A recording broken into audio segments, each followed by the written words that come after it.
Bonjour et bienvenue dans le podcast Puffle Studio. Nous sommes actuellement en compagnie de Sébastien Gomez, notre invité du jour, pour parler du concept de cross-média dans le marketing et aussi, surtout, de son média Bocal qu'il a développé à Reims. Bonjour Sébastien. Salut Hélène. Merci de nous faire le plaisir de venir Merci d'avoir invité, dans. d'avoir passé à moi. Très bon bureau, je veux dire. Et oui, un setup de qualité qui a été imaginé en grande partie par Cyplaymonde, qui n'est pas présente aujourd'hui, mais qui du coup est à l'origine de Phony notamment. Alors, pour revenir un peu au concept de cross-média, est-ce que toi, ça te parle, Sébastien, cross-média? Cross-média, oui, j'imagine à peu près l'idée, ouais. En fait, c'est un concept marketing qui a été développé ces dernières années, en fait, qui revient à parler de la multiplication des plateformes pour communiquer autour d'un projet, d'une campagne. Euh, Nous, chez Assonance, on s'est intéressé à ton média, justement, Bocal, parce que c'est un média, mais qui est diffusé sur un grand nombre de plateformes et de type de compte, en fait. Donc, tu communiques par le biais de newsletters, de sites internet, d'un agenda, de podcasts et de tous les réseaux sociaux qui existent presque. Presque. Presque, hein, ça ne me trompe pas. Et on trouvait que c'était intéressant, justement, d'utiliser une multitude de réseaux et de médias pour communiquer autour d'un projet global qui, pour toi, est la scène culturelle rémoise et qui pourrait être tout un tas de d'objets marketing. Et justement, t'as invité pour que tu nous parles du pari que tu t'es lancé de communiquer à 360 degrés avec Bocal. Est-ce que tu peux, avant qu'on se lance dans le vif du sujet, te présenter un petit peu? Je peux le faire, c'est dur. Qui je suis déjà, je suis le créateur de Bocal, créateur des Music Awards auparavant, parce que Bocal s'est créé dans la continuité des Music Awards. Je travaille à côté de ça dans le marketing également. Je suis également photographe. C'est vrai que je pense pas à ce point j'oublie, mais je suis aussi photographe. Et je suis papa aussi, parce que dans un emploi du temps, ça compte. C'est bien, tu le dis en dernier. Je dire les meilleurs points de fin. Donc voilà, je suis un peu une somme de tout ça. Un grand couteau suisse, en fait, hein, de rien. Ouais, ou un petit couteau suisse, je sais pas, mais Tu fais quand même 1m80 dans 1m80. 12. Voilà, c'est grand. Sur ton site web, bocalreims.fr, tu parles du fait que tu embarques les gens dans un voyage au cœur de la scène culturelle locale. Quand tu parles de voyage, tu t'invites vraiment à l'évasion à travers... J'ai écrit ça. C'est écrit en tout cas, ouais. Oui, je t'avoue qu'entre le site, les réseaux, les documents officiels, les lettres aux partenaires et tout ça, je sais plus trop ce que j'ai écrit, à qui j'ai écrit, donc c'est fort possible. Si tu dis que j'ai écrit sur le site. Après, la culture, c'est une invitation au voyage quand il arrive. Ouvrez un livre, écoutez de la musique, lisez des BD, si vous avez envie d'avoir des images comme moi. Donc la culture déjà invite au voyage. Et ouvrir un bocal de culture, du coup, d'où ça vient, bocal? Bocal, en fait, c'est les Rémois sont les cornichons, les habitants de Reims, et donc bocal, c'est le contenant des cornichons. Donc j'ai envie d'y mettre un peu tous les Rémois dans ce bocal et pouvoir donner la parole à ces cornichons. Et je voulais pas partir sur le champagne, sur le sacre. Ouais. C'est déjà beaucoup trop utilisé. Et du coup, t'as choisi aussi une couleur type cornichon pour... Exactement, le vert un peu cornichon, ouais. Ça marche bien, hein, en tout cas. Ouais. Bon, bah, c'est... Et donc, les cornichons, les rémois, tu connais un peu l'histoire? Ouais, c'est parce que c'est un corniche à l'Assemblée nationale. Attends, je suis renseigné. Je me suis doutée, c'est pour ça que je te demande de nous expliquer. Mais effectivement, tout le monde ne le sait pas, ça, c'est historique, cette anecdote de l'histoire au niveau des Rémois. Alors, on revient à Bocal. Podcast, agenda, site web, réseaux sociaux, newsletter, reportages filmés, photos et contenu sur les réseaux sociaux. Comment tu t'en sors comment ça se passe Bah, je me rendais pas compte que ce soit autant avant que tu le dises, en fait. Quand tu énumères, tu dis oui, ça fait beaucoup. Oui. Après, moi, dans mon quotidien, je me rends pas compte, je le vois pas comme ça. Je m'organise pour faire beaucoup de choses à un moment donné, beaucoup de choses à un autre moment donné. Enfin, j'étale un peu ce qu'il y a à faire et je me sens pas débordé. Alors après, peut-être qu'un jour, je regrette. Alors, pas la nuit, peut-être. Et pourtant, si. Si, j'adore. Non, mais je sais pas. C'est une organisation à avoir. Après, il faut accepter de peut-être sortir moins, parce que le soir aussi, après le boulot, je bosse. Quand ma fille est couchée, je bosse. Et j'ai la chance d'avoir aussi une femme compréhensive et qui accepte que le soir, je travaille aussi un petit peu des fois, donc même soir. Donc c'est une organisation à trouver et il faut compartimenter sa journée, quoi. Donc, tu as plusieurs journées en une journée, en fait. Presque, ouais. Ah, ouais. Ce que je pense être quand même assez sain si tu dois la journée travailler sur ton boulot et puis après aller interviewer d'autres personnes, écrire du contenu. Je t'avoue que des fois, je dis, à mon boulot, je travaille aussi sur vocal, des fois. Là, je mets à jour l'agenda, le soir, j'enregistre et je monte les podcasts. Donc, des fois, je mélange un peu tout. Faut savoir, voilà, sortir un peu aussi, facilement d'un projet pour se mettre dans l'autre. C'est un travail d'équilibriste, quoi. Et donc, tu as une tête, un cerveau pour tout ça, mais du coup, tu as un historique qui a développé Bocal sur ces dernières années. Ça s'est créé au fur et à mesure Bocal? Vocal, ça vient déjà de la fin de quelque chose. Enfin, c'est ce que je croyais, mais en fait, ça vient beaucoup plus loin. Parce que chaque fin, c'est con ce que je vais dire, mais chaque fin de quelque chose, c'est le début d'autre chose. C'est vrai. Tu pourrais dire sur un paquet de céréales ou. Et en fait, j'ai connu une année en 2022 hyper intense entre mon boulot, les Music Awards. J'ai fait une série photo aussi cette année-là où je photographiais des mémoires pour les mettre en avant. J'en faisais 3 par jour en plus de mon boulot. Et cette année-là, j'avais fait aussi en plus une formation avec une soutenance à présenter en fin d'année, donc grosse année. Et à la fin de cette année, tout n'avançait pas comme je voulais parce que la série photo, je voulais en faire un livre, une expo, donc il y avait des choses qui allaient, mais d'autres qui étaient plus chiantes à mettre en place. Et j'en ai eu marre de tout ça, donc j'ai tout arrêté. Donc les Music Awards, qui était mon média de cœur, que j'avais créé déjà il y a une quinzaine d'années. Et quelques jours, voire heures après, j'ai voulu créer autre chose parce que je me suis rendu compte que je pouvais pas rester sans rien faire. Et je me suis dit, qu'est-ce que je fais? J'ai moi que je veux mettre en avant, j'ai l'expérience de la radio avec Music Over, j'ai voilà des choses que je sais faire, des contacts, qu'est-ce que je peux faire avec tout ça? Et de là est né Bocal, voilà. Mais on en parlait en off, il y a aussi il y a 15-20 ans de ça, Skyblog, je pense en fait c'était ça le début de Bocal. En vérité, raconter sa vie et rencontrer des gens. J'ai l'impression que beaucoup de gens ont commencé par le blogging, mais très jeune en fait, par le biais de Skyblog ou par le biais de d'autres MySpace aussi. D'autres sites, Overblog, voilà, il y avait pas mal de possibilités. Moi-même, j'en ai fait des. Se passer par là. Faut les retrouver. Et d'ailleurs, je me disais il y a pas longtemps que j'aurais dû garder ces blogs-là. On est d'accord. Ils ont été supprimés. Ouais, ils ont été archivés pour ceux qui ont gardé. Ouais, fallait faire la demande. Exactement. Mais donc ouais, tout ce background-là t'a permis en fait d'avoir assez de compétences et d'imagination au fur et à mesure pour penser et développer tout ça. La compétence, je sais pas, mais en tout cas, ça m'a permis de dire que je pouvais le faire. Après, je sais pas si je le fais bien, mais je le sais. Et c'est sortir de sa zone de confort et y aller. Hein. Ouais, je pense qu'il y a beaucoup trop de gens qui se disent, bon après, ça c'est facile, j'ai mis du temps, j'ai évité aussi avant de me lancer vocal sur la manière de faire, mais il y a peut-être trop de gens qui réfléchissent trop à comment bien faire avant de réfléchir comment faire. Et juste faites-le en fait. Ouais. Faites-le et puis vous verrez dans le temps comment ça évolue. Ouais. Si tu essayes pas, tu feras jamais. Mais en tout cas, tu t'es bien lancé. Et aujourd'hui, toi quand t'as émis l'hypothèse de créer tout ça, tu pensais à une audience cible, enfin au-delà du rémois classique. Non, effectivement, tu visais les rémois, oui. Et je visais pas une audience cible. Et aujourd'hui encore, l'audience cible qui se dégage, c'est celle définie par les réseaux sociaux, mais elle est quand même assez large au final. Donc, je t'avoue que je crée les podcasts pour moi.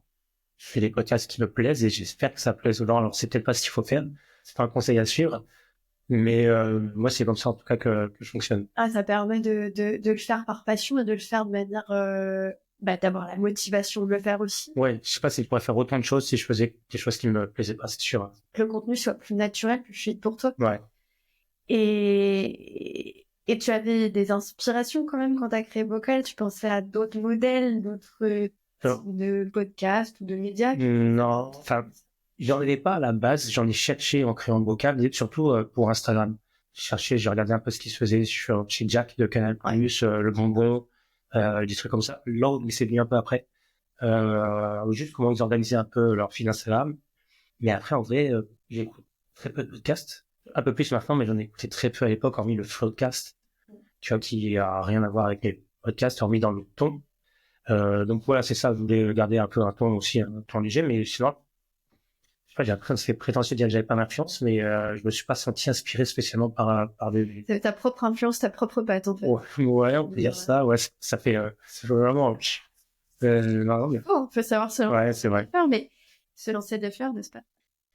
Non, mais en fait, tu vois, je me suis dit, c'est marrant, parce que aujourd'hui, tu me dis, j'écoutais pas de podcast, et aujourd'hui, j'ai l'impression que la plus grosse partie de ton travail, dans l'idée, c'est le podcast. Ah ouais, carrément, ouais.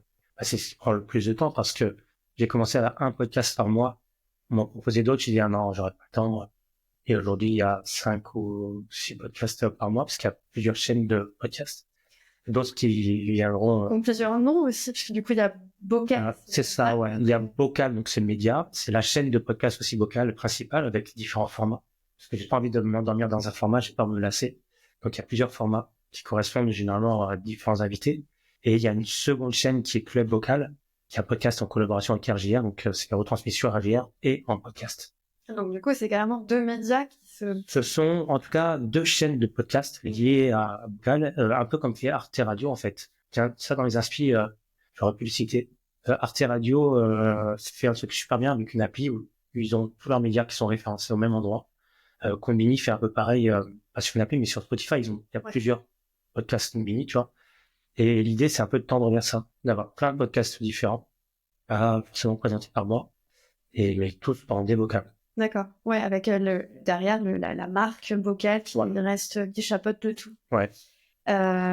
Et du coup, t'avais pas d'objectif principal à part de mener ta petite aventure de médias, en fait, local. Ouais, non, je voulais me faire plaisir et continuer à rencontrer des gens. Ouais. Franchement, il n'y avait pas d'autres objectifs que celui-ci. Ça me fait peur, les objectifs, en fait.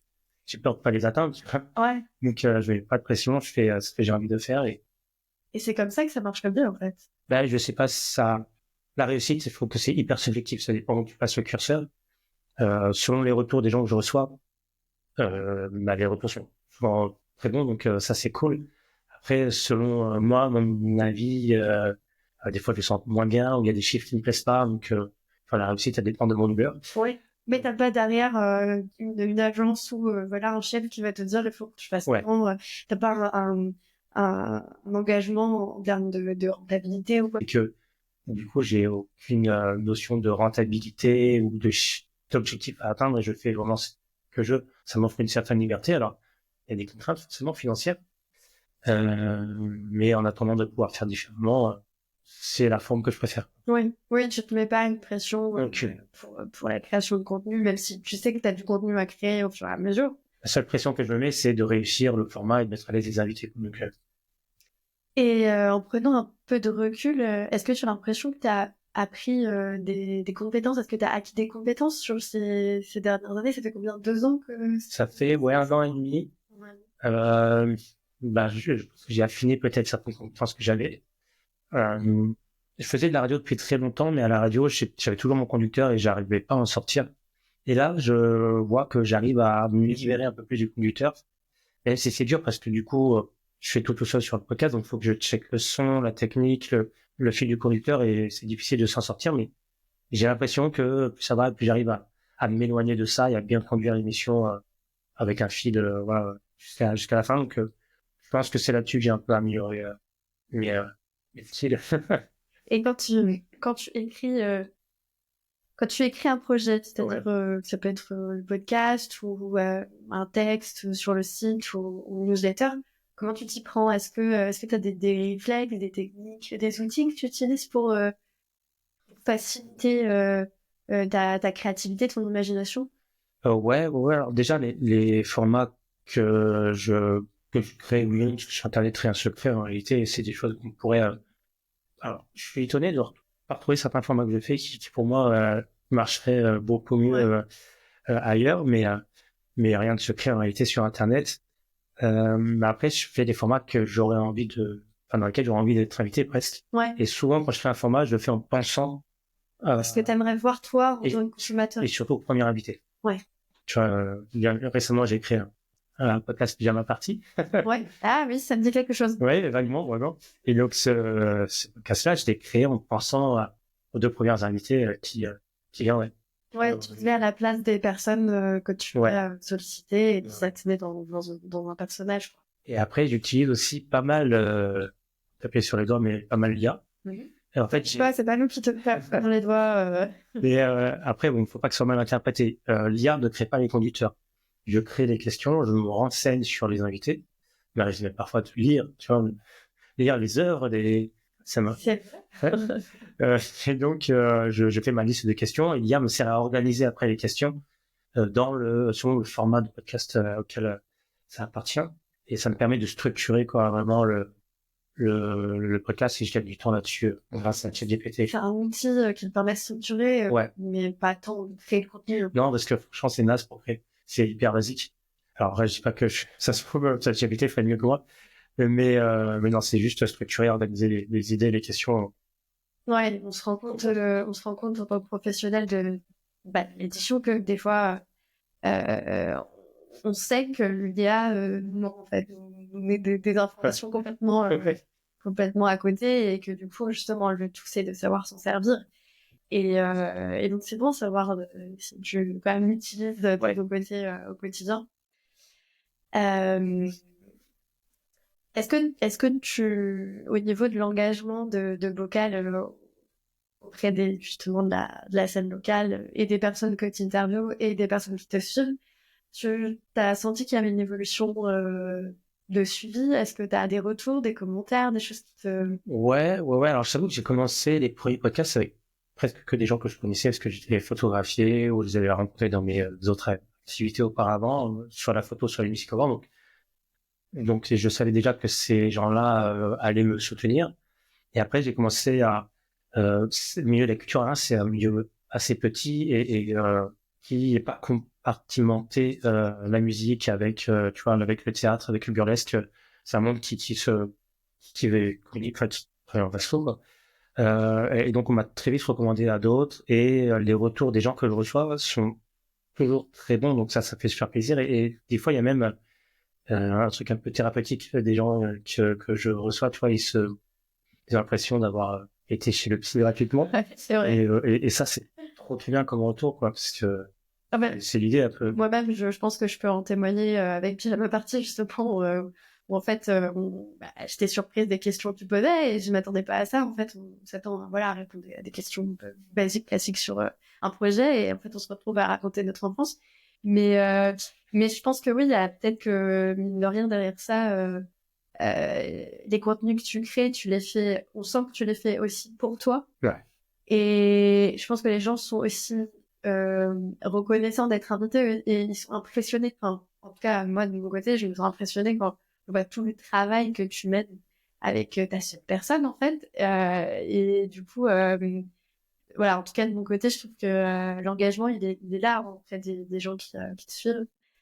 Et je m'interroge sur comment tu peux faire évoluer Bocal à l'heure où, voilà, il y a déjà vraiment de choses. Il y a plein de choses à faire. Après, le problème, c'est comment, effectivement, si je suis presque tout seul parce qu'après, il y a aussi des gens qui m'accompagnent, qui présentent des podcasts ou qui font des photos aussi, parce que Bocal, c'est aussi ça, on peut dire ça, je fais sur des concerts, donc je suis pas entièrement tout seul, même si je fais le gros du travail. Et j'ai des idées d'évolution, mais ça nécessite du temps et ça nécessite de l'argent. Donc, je sais pas encore comment mettre tout ça en place, parce que pour l'instant, je n'ai ni l'un ni l'autre. Le modèle que tu as actuellement, c'est une association? C'est ça, c'est une association. Ah oui, je voulais dire ça, c'est vrai que c'est important de le dire, je pense que c'est une association entièrement bénévole, quoi. Donc, je ne dégage aucun revenu de Bocal et je n'ai aucune rentrée d'argent aujourd'hui. C'est tout sur mes fonds personnels. Et je cherche des solutions pour quand même financer ça, parce que à terme, ce sera pas viable de tout financer moi-même. Je pourrais pas évoluer surtout si je finance tout moi-même. Donc, tu mènes une vie d'entrepreneur en fait, mais en tant que bénévole. J'aime pas ce terme. C'est pas comme les entrepreneurs, mais je le sens pas du tout entrepreneur. Mais en fait, oui, il faudrait. Ouais. Non, il y a quand même beaucoup de choses qui se passent, beaucoup d'enjeux. En fait, t'es aujourd'hui un des seuls agendas qui évoque tout ce qui se passe à Reims. Ouais, il y en a quelques-uns, mais c'est vrai que bon, ils trouvent pas facilement. Alors, j'ai pas compris le Bocal, mais les gens ont quand même du mal à savoir ce qu'il y a à faire à Reims. Donc, je pense que un agenda de plus, c'est pas un agenda de trop, quoi. Ouais. Et quand on arrive sur ton Insta, sur un stade vocal, en fait, on voit tout de suite le site qui mène vers l'agenda. Et sur le site, il y a tout, en fait. Il y a l'accès à newsletter, il y a la communication sur les derniers événements, des highlights avec les prochains gros événements que tu cours, et tu cours quasiment tout, en fait. Je précise que c'est pas exhaustif parce que je veux pas qu'on me reproche d'avoir oublié un truc. C'est quand même un gros challenge. C'est, voilà. On se rend pas compte, ça. Je pense qu'on me dit que le podcast, ça prend du temps, mais l'agenda, ça prend un temps aussi parce que c'est un travail de veille permanent et la mise à jour du site plus des réseaux. C'est un truc qui prend un temps incroyable. Alors, les réseaux, je l'ai fait un peu moins, pour prioriser le site, mais ça prend un temps fou. Ouais. Et tu communiques quand même tous les jours sur les réseaux sociaux, ce qui fait que tu dis que ça prend pas de temps. Finalement, tu gardes du temps tous les jours pour pouvoir mettre du coup. C'est une organisation qui planifie les posts, le post Insta. J'essaie de poster un peu moins. Parce qu'avant, effectivement, je postais tous les jours et 2 fois par jour et je me disais, mais il y a tellement de choses à faire, il faut que je dise tout. Et je me rends compte que non, si les gens veulent trouver l'info, il y a le site, qui peuvent aller voir. Donc, je mets quelques éléments de temps en temps et, la communication, ça c'est presque plus sur le podcast aujourd'hui. Avec des extraits, assez réguliers des podcasts enregistrés. Donc, voilà, j'essaie de m'organiser un petit peu différemment. Donc, est-ce que quand tu fais, en tout cas, un moment de travail, quand tu travailles sur le vocal, tu alloues quel temps à quelle communication, en fait? Je saurais pas dire, parce que je vais pas compter, j'aurais trop peur, je pense. Mais je pense que je fais une deuxième semaine de 35 heures presque. Un peu moins, mais une grosse semaine de 20 heures, je pense, sur vocal. À prendre un stagiaire ou... C'est le problème, c'est que j'ai pas de bureau en lien, donc un stagiaire, j'aimerais bien. Mais, quelqu'un pour la communication serait bien. Un alternant. Un alternant, je sais pas. Un alternant bénévole. Un alternant bénévole, bien sûr, pour gérer les réseaux sociaux. Ça me ferait un bien fou pour pouvoir faire plein d'autres choses derrière. Ouais, parce que là, clairement, c'est un gros morceau à traiter, au-delà de la passion que tu peux mener, que tu as pour ce que tu fais. Je pense qu'à un moment donné, Et en même temps, j'aime ça aussi. J'aime donner une identité au feed Insta que j'ai changé déjà plusieurs fois en 1 an et demi.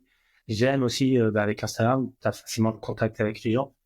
Donc ça, c'est quelque chose que j'ai envie de garder la main aussi là-dessus, tu vois.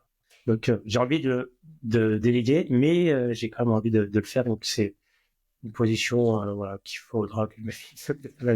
Et quand tu fais des brainstorms pour trouver des idées, du coup, t'es tout seul, du coup, comment tu travailles? Est-ce que tu prends du temps, à mettre des idées de côté? Est-ce que tu t'enrichis en lisant, en écoutant de la musique, d'autres podcasts? Je m'enrichis maintenant, en écoutant d'autres podcasts, comme David Castillo-Lopez ou même sur Combini, Rotten Talk ou des podcasts comme ça que je trouve intéressants, que je découvre au fur et à mesure et ça m'influence. En tout cas, c'est des choses que j'aime. J'aime le ton, j'aime la facilité dont c'est présenté. Enfin, le contact qu'ils ont en fait avec leurs invités, ça j'aime bien. Et ça pourrait m'influencer. Mais c'était quoi la question du coup? Je me suis perdu. C'était comment tu fais justement pour brainstormer autour de toutes les idées de contenu que tu développes? Alors, je brainstorm pas forcément tout seul, parce que j'en parle à des amis, soit qui sont entrepreneurs, soit qui sont dans le milieu de la culture. Et après, encore une fois, pour y avoir à manger, mais pour brainstormer, ChatGPT, c'est un outil qui est pas si mal, parce que tu lui donnes des idées, il va les bouffer, il va t'en sortir d'autres, et après toi tu tries, parce qu'il y a beaucoup de déchets dans ce qu'il te dit. Tu tries sur le meilleur, et du meilleur, tu tires pour essayer d'obtenir la version finale de ce que tu veux. Mais ChatGPT pour brainstormer quand t'es tout seul, c'est pas mal. Ouais, c'est un deuxième cerveau, en tout cas, que tu guides pour t'aider. Après, il faut pas s'arrêter à ce qu'il te donne, quoi. Il y a encore un travail à faire derrière. Parce que le nom de vocal, il va pas, c'est pas lui qui l'a sorti, quoi. À la base, il avait sorti des noms un peu plus, je me rappelle plus, mais vraiment beaucoup plus basiques. Donc, il faut quand même tirer, il y a quand même un travail à faire derrière. Et donc, justement, tu disais là, il y a quelques minutes que en 1 an et demi, tu avais changé plusieurs fois de éditorial, de charte édito, charte graphique sur les réseaux sociaux. Pourquoi? Parce que je pense que j'avais pas trouvé ce qu'il fallait déjà au début. parce que je me lasse vite aussi, parce que je suis peut-être aussi influencé par ce que je vois, et je me dis ah ça c'est pas mal. Mais là je pense avoir trouvé un truc qui me plaît bien. Dans les couleurs, tu vois, j'avais un vert un peu acidulé au début, mais au final je me suis rendu compte depuis du temps qu'il était pas assez pop, donc là j'ai changé un peu. Pas assez moi. Ouais, en fait il est pas très rémois celui-là parce qu'il est vraiment très pop, tu vois, très acidulé. Par contre j'ai rajouté du rose maintenant, qui est qui est très rémois. Ça rajoute un petit peu de punch. Ouais. J'essaye de travailler mes vignettes un petit peu différemment, ouais. Ouais. Bah, c'est vrai qu'en tout cas, on se reconnaît bien avec la marque, voilà, Bocal, la couleur et les contenus. Je voyais aussi que t'as plusieurs autres logos aussi pour les podcasts. Tu travailles dessus. Ouais, je fais un logo Ouais. pour chaque podcast, un logo différent. Donc après, c'est des trucs qui sont très basiques avec du texte et tout ça, mais j'ai envie que chaque podcast ait son identité, qu'on puisse se reconnaître au logo. Donc, je pourrais juste faire le même logo à chaque fois avec une photo des invités et le nom du podcast en dessous. Mais je trouve que sur un Spotify, les logos sont tout petits, donc tu verrais pas forcément de quoi on parle. Donc, un logo par podcast. C'est pour ça que j'ai limité les nouveaux formats. Mais Parce que ça en fait d'innombrables. Et du coup, si on fait juste, c'est déjà 6, au moins c'est clair. Et est-ce que on peut retrouver tout à un même endroit? Du coup, il y a le site vocalins.fr. Bon, tous les podcasts, c'est vocalins.fr. Absolument tous. Écoutable sur toutes les plateformes d'écoute. Ouais, bah, sur Amazon et Spotify. Et je précise, sur le site, c'est un lecteur média, donc on peut écouter sur son téléphone, son PC très facilement. Le téléphone se met en veille et tu écoutes toujours le podcast. Parce qu'au début, on m'a dit, ah, c'est pas sur telle ou telle plateforme, et je peux pas écouter. Je dis, va sur le site. Et les gens n'osaient pas écouter sur le site parce qu'ils avaient peur de pas, je sais pas pourquoi, de pas pouvoir écouter correctement, comme on l'écoute sur Spotify ou autre. Mais c'est un vrai lecteur média, donc écoutez sur le site et vous l'écouterez de la même manière que sur Spotify ou autre. Donc, Ça, c'est quand même classe d'avoir son propre lecteur média sur son propre site, ouais. d'être vraiment dans le côté indépendant. Pour le coup, t'es vraiment un média indépendant qui s'autogère, alimente et donc du coup, c'est tout ça dans un même média. Je trouve que c'est dans un même projet. C'est quand même assez classe. Et on en a déjà parlé de l'IA et des applications pour s'accompagner, parce que du coup, comme tu fais un peu tout seul, est-ce que tu penses que tu vas t'en servir de plus en plus, ou est-ce que tu penses à travailler autrement De l'IA? Ouais, l'IA, les outils pour créer. Si je suis amené à faire de la vidéo, je pense que je vais utiliser, c'est pas vraiment l'IA, mais des templates, tu vois, vidéo qui sont générés par IA, bien souvent. Faut trouver les bons. Parce que là, aujourd'hui, t'es plus sur du contenu, en fait, du contenu visuel, des images, Ouais, et tout ça. une image et de l'audio uniquement. Et il n'y a pas de vidéo, et la prochaine étape, alors c'est la vidéo.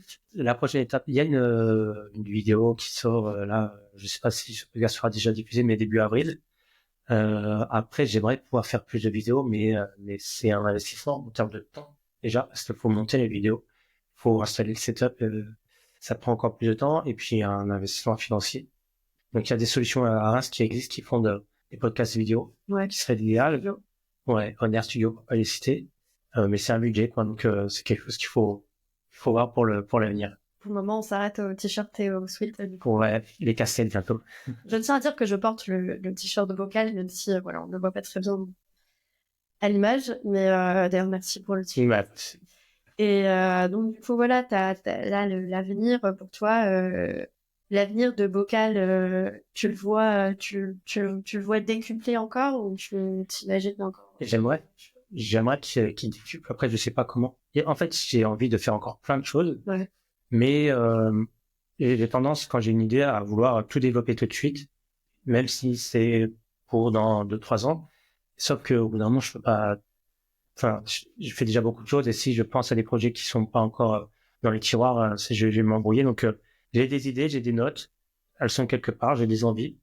C'est posé dans un carton pour l'instant, voilà. Et puis quand le moment sera venu, j'y repenserai et on les mettra en place. Mais des choses à faire encore énormément. Ouais. Ouais, il y a toujours des choses à faire chez SENOS. Il y a aussi des projets en parallèle. Il y a le podcast Johnny. Il y a aussi une revue qui s'était lancée, qui est toujours en train d'être alimentée. Et il y a toutes ces choses-là parallèles qu'on veut développer et qu'on sait qu'on prend du temps à faire. Mais du coup, on les met comme ça en compartiment et on se dit que ça va évoluer et que ça va se travailler sur le long cours. Mais c'est vrai qu'il y a pas mal de petites similarités qu'il y a entre voilà, Florence et Bocage sur certains points, ce qu'on avait remarqué. Là, si on sort un petit peu notre tête du bocal, je veux dire, comment toi tu interceptes l'évolution des médias numériques dans quelques années? Comment on te dire, tu fermes les yeux et tu te retrouves dans 10 ans. Comment tu imagines que ce sera? Difficile, j'ai du mal à me projeter en vrai. Je sais pas, je vois qu'il y a un virage sur les plateformes de streaming. Spotify, par exemple, il y a un virage vers la vidéo. Ouais. Il y a aussi un virage, donc je pense que la vidéo va devenir aussi de plus en plus important. Spotify devient une plateforme de créateurs plus qu'une plateforme musicale. Et il y a aussi un virage vers le livre audio que prend Spotify. Je sais pas si du coup ça répond tout à fait à ta question. En tout cas, sur la partie podcast, je pense que ça va être... Ça tournait de plus en plus vers la vidéo, j'ai l'impression. Parce que c'est vrai qu'aujourd'hui, les podcasts, quand on écoute sur Spotify, il y a toujours pas de vidéo, entre guillemets, mais il y a Ça commence. Ça commence. Ouais. Mais oui, il y a en fait le média radio reste un des plus anciens médias qui réussit à tenir son format en fait. Oui. Mais le truc c'est que Spotify va se frotter à YouTube et ils vont entrer en concurrence avec YouTube et là sur le marché ils étaient un peu à tout seuls mais presque. Donc là ça va être autre chose, donc on va voir comment ils vont gérer ce La pourrait peut-être. Ah je sais pas. Racheter. On verra comment ça marche. Donc de nouvelles perspectives pour la partie vidéo dans chaque média. Ouais, je pense. Mais j'espère que l'audio résistera parce que tu peux écouter de l'audio en faisant autre chose et c'est ça qui est génial avec le podcast avant que ce soit de la vidéo. Tu mettais le podcast en fond, tu bossais et tu faisais autre chose et tu écoutais ton podcast. Et je pense que c'est ça qui a permis au podcast d'avoir la cote de popularité que ça a aujourd'hui. Donc, il ne faudrait pas qu'on perde non plus ce côté-là. C'est un média multitasking, comme on appelle. D'accord. Ça peut merci d'avoir été. C'est ça. Un auditeur peut écouter tout en faisant plein d'autres choses, la cuisine, le sport. Et c'est vrai que peut-être que ça permet aussi au podcast de se maintenir dans le paysage des médias. Et d'ailleurs, même dans les années 80, on disait Video Kill the Radio Star. On pensait que la vidéo tuerait la radio, mais il n'est pas encore totalement. Encore. C'est grâce au podcast notamment. Je sais pas quelle est aujourd'hui l'attrait que les gens peuvent avoir pour la radio FM. Je sais que ça existe, qu'il y a toujours même une écoute, il y a un audimat, mais... Ouais. Je pense que les podcasts ont presque sauvé un peu la radio parce qu'aujourd'hui, les émissions de radio, elles sont quasiment toutes podcastées et ça amène peut-être aussi une nouvelle audience à la radio qui écoute peut-être pas en live parce que maintenant, on a l'habitude aussi avec les plateformes de streaming de choisir le moment où on veut regarder d'autres contenus et ces podcasts-là ont pu effectivement faire du bien à la radio, je trouve. Ouais, c'est vrai que c'est en fait un enrichissement du contenu qui était de base en direct écouté voilà, à l'instant T. Ouais. Et bah, toi-même, tu fais beaucoup de montage, donc tu vois aussi que les enregistrements, tu les développes encore plus en fait avant de les diffuser. Et donc là, tu as 6 podcasts. Est-ce que je vois bien un petit peu à ton projet. Est-ce que tu vas en développer d'autres? C'est en cours. Ok, d'accord. Non, mais j'ai plein d'idées en tête. Il y en a un dont je peux parler, il n'y a rien de fait, mais j'ai envie de faire un podcast d'humour, en fait, une chaîne dédiée à un podcast d'humour, avec une troupe de théâtre d'impro rémoise, effectivement. Le Mitch, je le dis. Il n'y a rien qui est fait, on doit se voir, mais on en a discuté, on est tous OK, et il faut qu'on arrive à trouver un moment pour mettre ça en place. Ça, c'est un projet auquel je pense depuis longtemps. J'ai toujours aussi envie de créer des podcasts pour enfants. Okay. Parce que la culture, l'idée de Bocal, c'est que la culture soit accessible à tous. Donc, des podcasts pour enfants avec des lectures d'histoires, mais lues par des Rémois. Mais ça, j'ai envie que ce soit pour un enfant, si t'as juste la voix, je trouve que c'est un peu dommage. Il faut faire un accompagnement sonore, des petits. Ouais. Donc créer d'un format musical. En plus. Ouais, presque, ouais. Mais ça, moi, tout seul, je peux pas le faire, donc j'attends le bon moment. Et puis après, il y a d'autres idées, mais pourquoi pas un débat avec Pierre et moi. Je sais pas, j'ai ça. Je lance une idée comme ça, tu me diras, mais il y a peut-être une asso rémoise qui pourrait faire un beau podcast. Il y a plein d'assos rémoises et ça, c'est vrai aussi que tu le mets en avant dans le média. Et en tout cas, je trouve que voilà, il y a un bel avenir qui se dessine et beaucoup de... Oui, on a des stylos de couleurs sur le... Très joli. Dans notre... Couleur arc-en-ciel. Mais en tout cas, voilà, je pense qu'on est... On n'est pas à l'abri de découvrir plein de choses avec tes podcasts et avec... Oui. J'espère. Je sais pas, est-ce que tu fais un magazine aussi, plus tard? Non. Quelque chose Non. Que du numérique. Que du numérique, non, parce que le papier, alors, on parle de la radio, mais pour le papier, c'est encore plus difficile. Et en même temps, ça reste un objet. Ouais, et j'adore les objets. Précis. Mais c'est du boulot, c'est de l'argent, beaucoup d'argent. Je suis pas prêt à faire du papier. J'ai pensé dans un monde idéal, effectivement, oui. Mais déjà, si je pouvais développer un média sur le site avec des reportages, etc., c'est déjà très bien. Si un jour ça peut être transposé au papier, c'est encore mieux, mais je suis pas encore. En tout cas, c'est pour le moment sur une lancée qui semble bien partie. Et je te remercie pour tout ce que tu nous as dit, tout ce que tu nous as avoué sur Bocal, sur l'histoire de Bocal. J'espère qu'on aura l'occasion de peut-être rediscuter, rééchanger à l'avenir à ce sujet-là. C'est sûr que oui. Est-ce que tu as un besoin, en tout cas envie de nous partager une référence bibliographique ou quelque chose qui a quoi t'a inspiré, soit petit, soit plus ado, soit aujourd'hui, soit... Ce qui m'a inspiré petit, je sais pas trop, je peux dire le dernier truc que je suis en train de lire, parce que je lis beaucoup de BD. Et ces derniers temps, alors, tiens, j'ai lu 2 BD parmi celles que j'ai lues, qui m'ont marqué par leur écho à l'actualité. Il y a une BD de J.D. Morvan que j'avais reçue dans Bocal, qui est les fusiliers de l'Affiche Rouge, qui parle des résistants arméniens pendant la Seconde Guerre mondiale. Et on trouve des similitudes frappantes avec ce qui se passe entre ce qui se passait pendant la Seconde Guerre mondiale et ce qui se passe aujourd'hui dans le monde. Et en ce moment, je lis un second livre qui est Persépolis, qui est pas tout récent, mais Marjane, ouais, c'est ça. Et encore une fois, on voit dans son livre la façon dont une personne peut mettre à feu à son pays. Donc le récit est incroyable. Le récit est incroyable. Ouais. J'ai pas encore fini. J'ai mis du temps à m'y mettre parce que c'est pas tout récent. Mais voilà, c'est 2 livres auxquels je pense parce que ils font écho à l'actualité qui est pas forcément superbe actuellement. C'est vrai. On essaie de ne pas y penser quand on enregistre Phonie, mais effectivement, c'est toujours en fond de nos actualités à tout. C'est tout. Merci beaucoup, en tout cas. Je lirai dès que je peux les références que tu as citées, parce que c'est très intéressant. Je te souhaite une bonne journée. Merci, toi aussi. Et te remercie pour ta participation. Merci à toi. Merci Bocal. Merci.